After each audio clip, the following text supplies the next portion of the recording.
Assalamualaikum warahmatullahi wabarakatuh. Perkenalkan, saya Nur Intan Putri Utami, mahasiswa Universitas Bangka Belitung, jurusan Agroteknologi. Di sini saya akan menjelaskan sedikit mengenai uji mutu kacang tanah. Pendahuluan.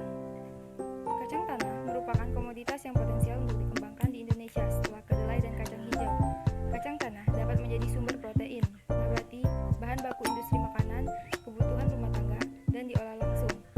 Tanaman kacang tanah pada dasarnya dapat ditanam hampir di semua jenis tanah, mulai tanah bertekstur ringan atau berpasir, bertekstur sedang atau lempung berpasir, hingga bertekstur berat atau lempung.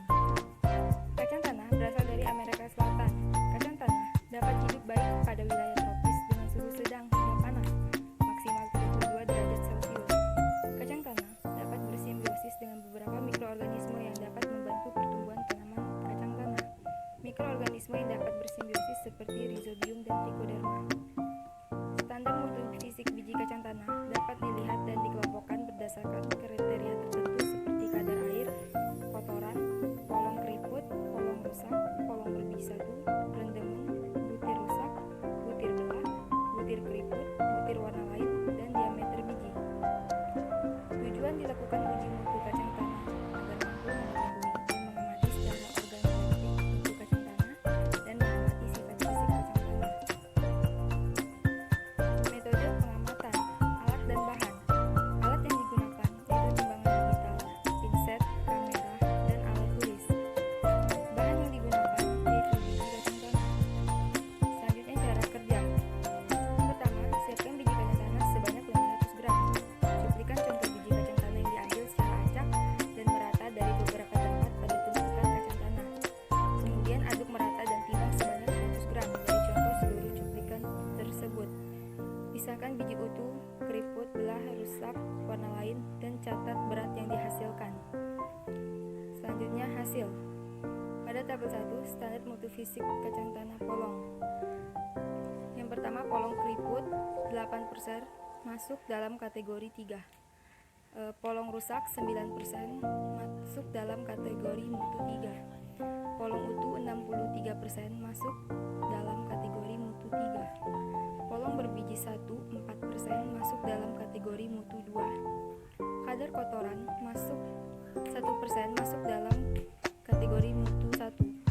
Rendemen biji 51% masuk kategori mutu 3. Selanjutnya pada tabel 2, standar mutu fisik kacang tanah biji. Biji keriput 10%, biji belah 10%, biji rusak 2%, biji warna lain 2%, biji utuh 59%, biji kotoran 1%, diameter biji 2,8. Tergolong dalam mutu 3. Selanjutnya pembahasan.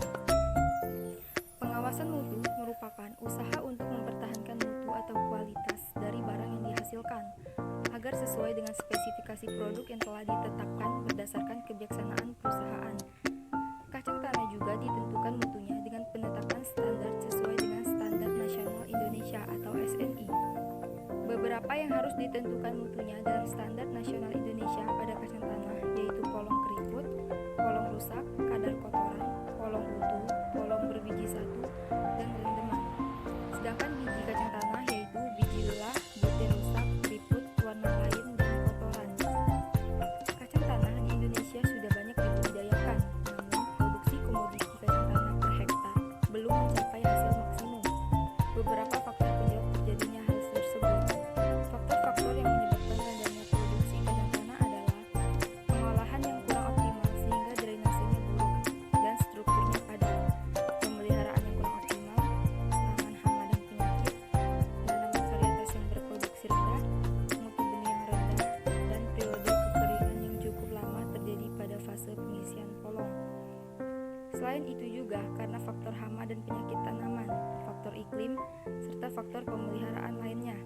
Penurunan produksi ini pada umumnya disebabkan oleh penurunan luas lahan dan produktivitas lahan penanaman kacang tanah yang terus menurun. Kesimpulan, berdasarkan hasil pengamatan yang telah dibandingkan dengan Standar Nasional Indonesia atau SNI, kacang tanah tergolong standar mutu yang kurang baik. Proses pemanenan, waktu saat pemanenan dan penyimpanan